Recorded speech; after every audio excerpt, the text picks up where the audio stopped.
Hello, hello. Welcome back. Let's talk about House of the Dragon, Season 2, Episode 6, Small Folk. This episode, as the title would suggest, centers around the small folk within King's Landing.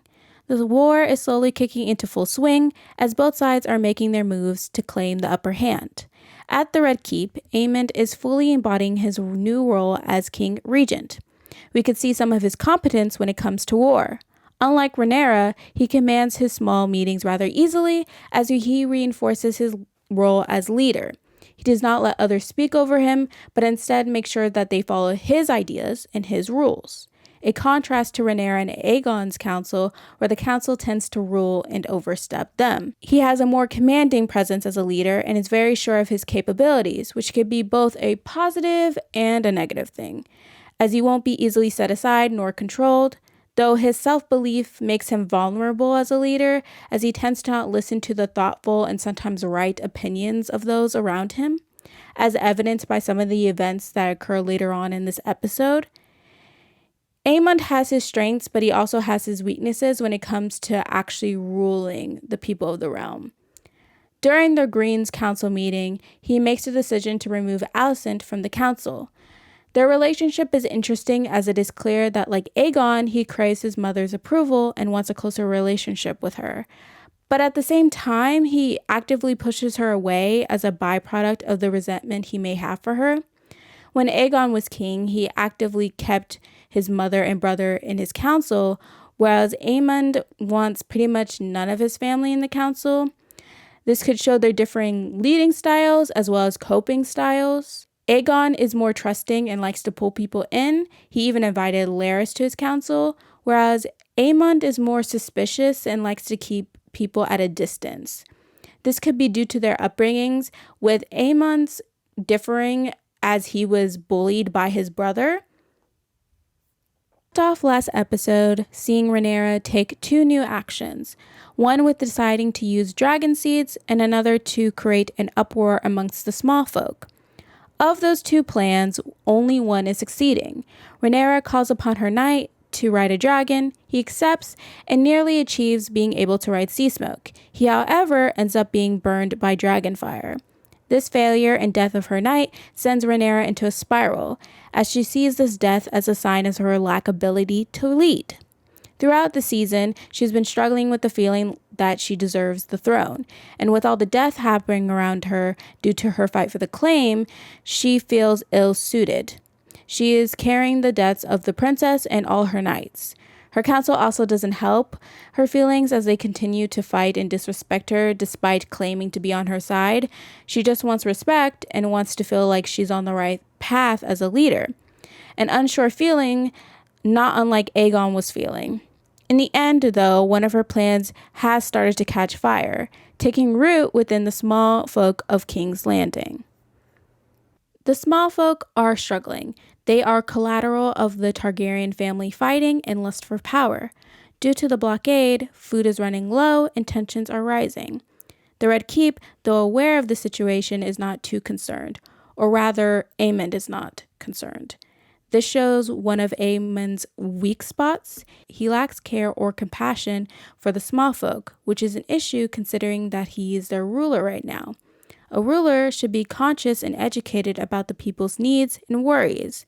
That is the whole point of ruling, to make sure that the people of the land are cared for and thriving, to serve the people of the realm. Aemond does not care about this, as evidenced by his quip after the council bring up their concerns.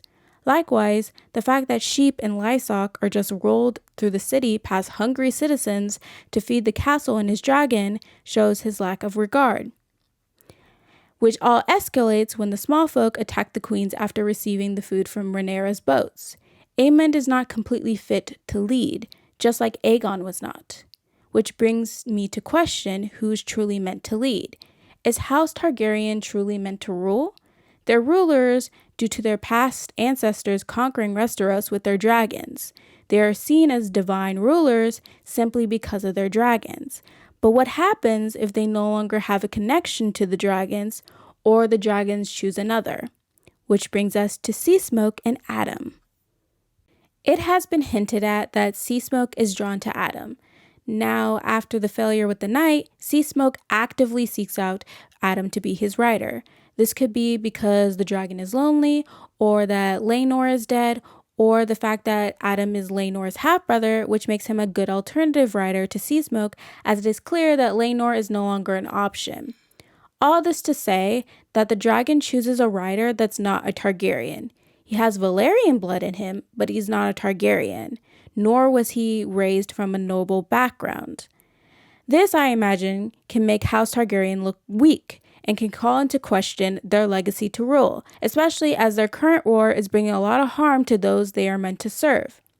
If the dragon chooses another, what makes the Targaryens special? What makes them rulers? With Daemon, we are following him through his dreams.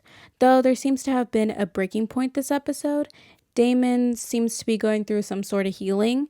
He has a dream about comforting Viserys after his wife's death, which seems to be something that's been haunting him for a while, his strained relationship with his brother. It makes me excited as I can see that Harrenhal is going to change Daemon for the good.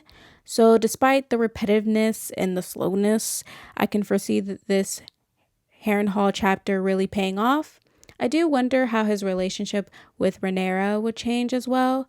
Rhaenyra is also someone who constantly dwells in his dreams. I wonder if they will reconcile or if their relationship will take a different turn, especially with the new relationship possibly forming between Rhaenyra and Mysaria.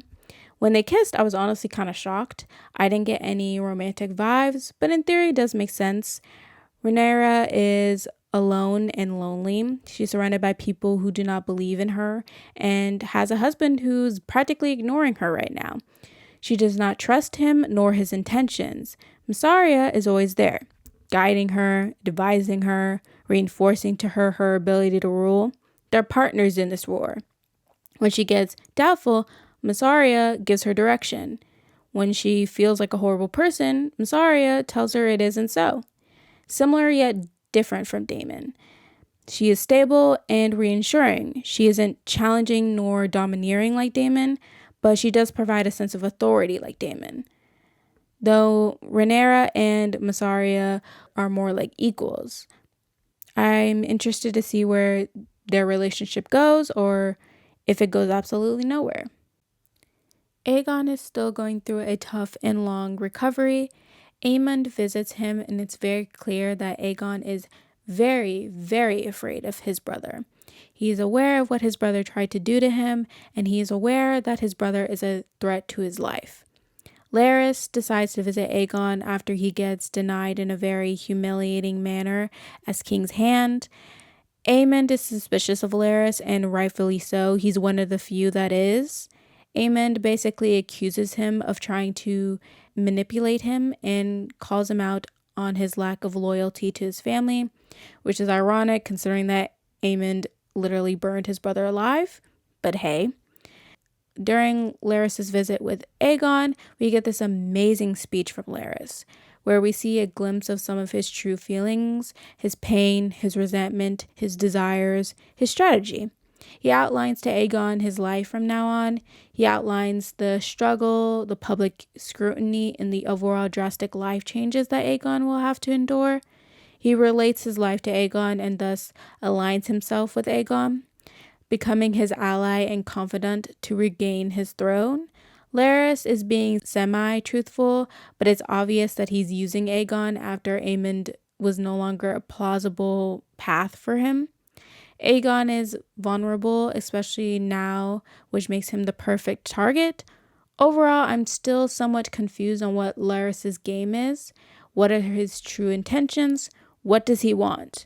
My theory is that he just wants to consolidate as much power as he can. It could be an ego thing, or it could be a payback thing, motivated by people's pity or dismissal of him. He has a disability, which is frowned upon by others in this society. He may want to create power for himself, as people often see him as weak and powerless, or he just likes to create chaos and strife amongst those around him, as he lives like that on the daily basis due to people's biases and discrimination towards people with disabilities. He may like playing with people's emotions, especially those of the elite, as a form of power. I'm curious to see how Larys's hold with Aegon plays out. What will his full journey through the series be? Overall, I think this was a good episode, albeit a little slow, but it sets up really cool, interesting things for the future. I like how we're slowly seeing the war develop and seeing the different aspects that war and family strife can affect people. I'm very interested to see how the series concludes, especially since we only have 2 more episodes left. But anyway, that concludes our recap and discussion. Let me know your thoughts below, and I'll see you next week. Bye. Bye.